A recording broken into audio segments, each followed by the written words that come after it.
Hawpe, who's a member of the National Advisory Council for the Kentucky Valley Educational Race to the Top grant. David has a very interesting and powerful career. By the way, he was born and raised almost in this landfill area here. Practically, right across the street, across the street at the Methodist Hospital. Yeah, and then David was a reporter for the Louisville Courier-Journal, and he eventually became managing editor of the Courier-Journal. He was inducted into the Kentucky Journalism Hall of Fame. He served on the board of trustees for Morehead State University, and now he's on the board for the University of Kentucky. That's right. And you're a member of the Kentucky Journalism Hall of Fame. So we just want to welcome you to this show and for being here. Thank you very much. I love this. This is my fifth, I think, sixth fire gathering, and each of them has been very, very enlightening and encouraging to me. Such great things are happening in the classroom. And at the fall meeting, of course, we have over 100 teachers who are presenting and talking about what they want to do, how they're going to innovate this year in their classroom, and in the spring we'll meet again and talk about how things went. So it'll be fun to do. You've been to different sessions. Is there anything that's just any particular session that really jumped out at you this morning? Absolutely. I went to a session that had to do with classroom furniture innovation. Now that sounds very simple, but these are teachers who are dealing with kindergarten and first grade students, and it does make a difference whether you seat them in rigid, immovable chairs or whether you give them furniture that will accommodate the sort of natural movement that kids that age are going to exhibit. These rocking chairs that Amy Holland is using at Jackson Independent in the kindergarten enable the kids to fidget and move around in their seat without falling over. And her belief is that really does result in more focus, more time on task for the students. That sort of energy that they need to get out ends up being absorbed a little bit in those cool chairs. I think she said the chairs are $59 each, and the kids love them, and they're pretty also. Yeah. The kids like them because they're colors, they're different colors, and so the kids themselves were interested in it. That's one of two sessions that I attended that I thought were really good. Okay.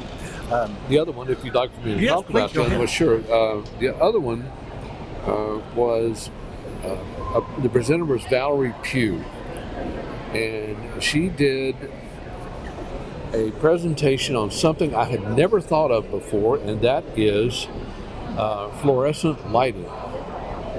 There's research that shows that fluorescent lighting is really can be damaging for kids. It has all sorts of health consequences, and kids' simple things like headaches, for example, often result from intense fluorescent lighting. And so this simple innovation was to cover each of the fluorescent lighting areas in her classroom. Valerie covered those over with sky panels.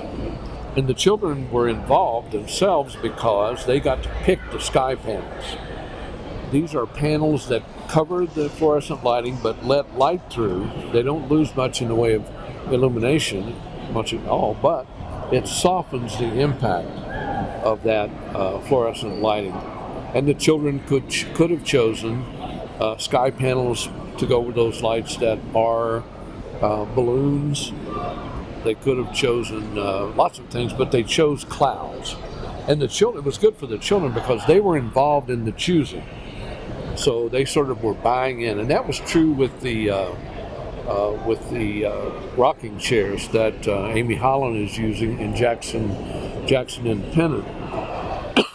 because the kids get to choose the color chair that they want if they're privileged to sit in those chairs. And another thing that Ms. Holland uses those chairs for is to reward good behavior or to punish bad behavior. If you're not exhibiting good behavior, you're not rewarded with one of those pretty chairs that actually rock and will let you fidget. I guess you and I, we probably not would have gotten in one of those really nice chairs. I wouldn't have gotten a chair. When I was in the 5th grade, I had my favorite teacher in elementary school, and she decided that the best way to deal with me was to move my chair right up to her desk. And I sat there right by her desk all year. I didn't have any behavior problems because she was looking at me the entire time. Yeah. Those were both really interesting innovations, and there are a lot of more complicated innovations that, as you know, that have to do with equipment and pedagogical techniques. Last year, I saw one fellow from Owsley County who was teaching middle school science who flipped his pedagogy. He put his lectures on tablets, and the kids took those home and listened to them and watched them, so that his entire time in the classroom the next day was spent working individually with students. That's a very different kind of innovation. Obviously, I saw one last year that involved 3D printing, and the teacher was able to use one of the grants to buy a 3D printer.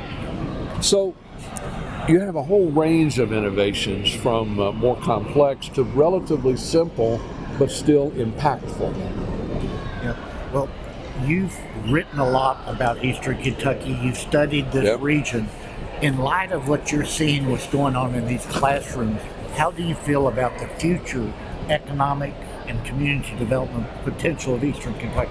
Well, I feel that the potential is certainly here, but government is not doing much of a job of tapping into that potential or facilitating the use of that potential.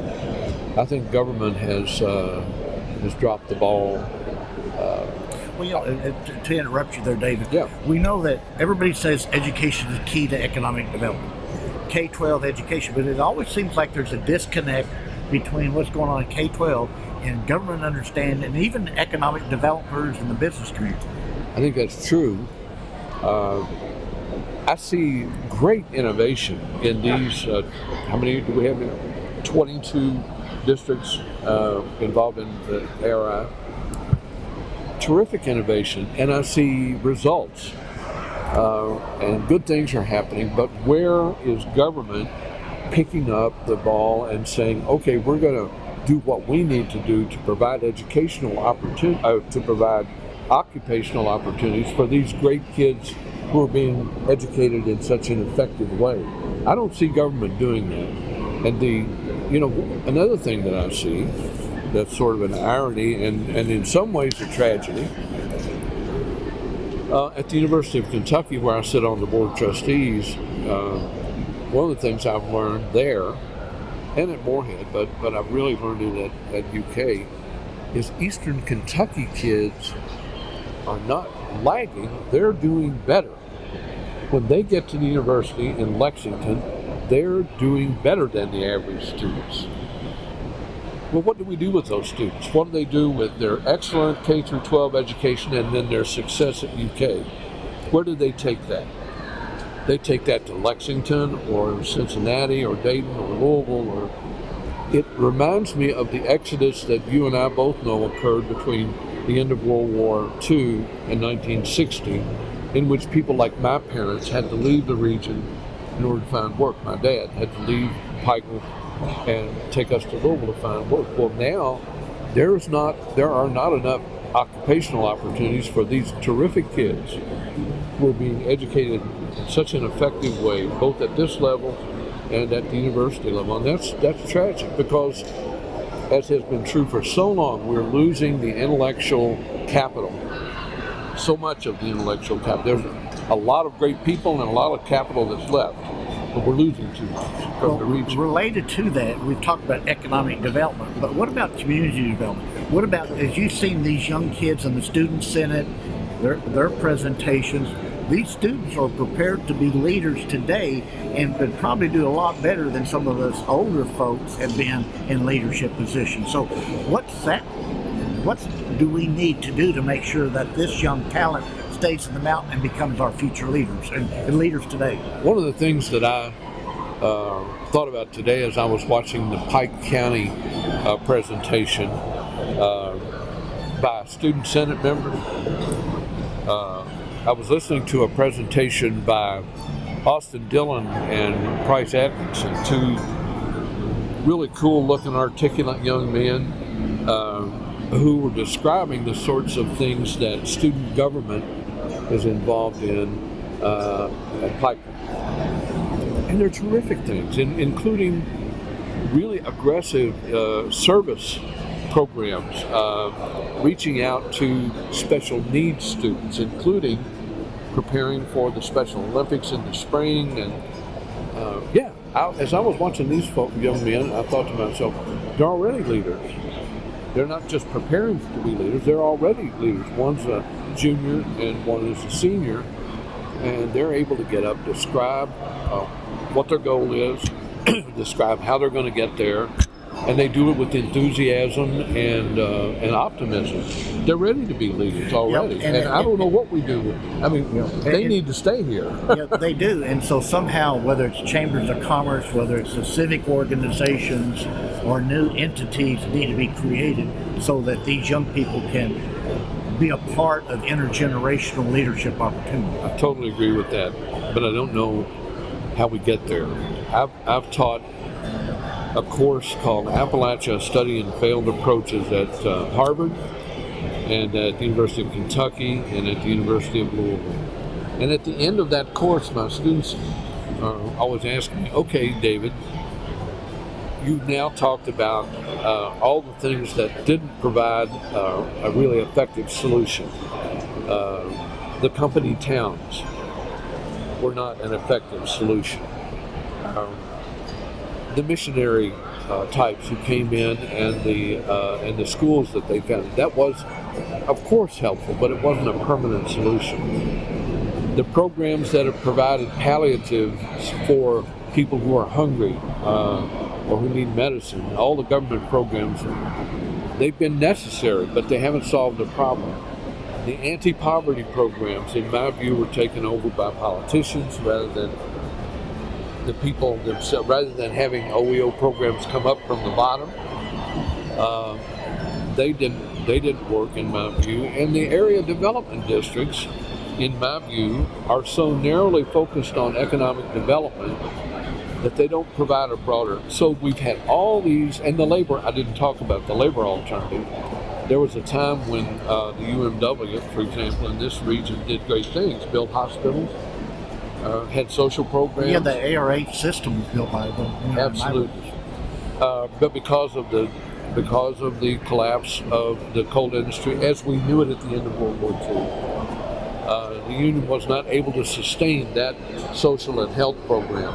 So all these things have failed to be permanent and adequate solutions.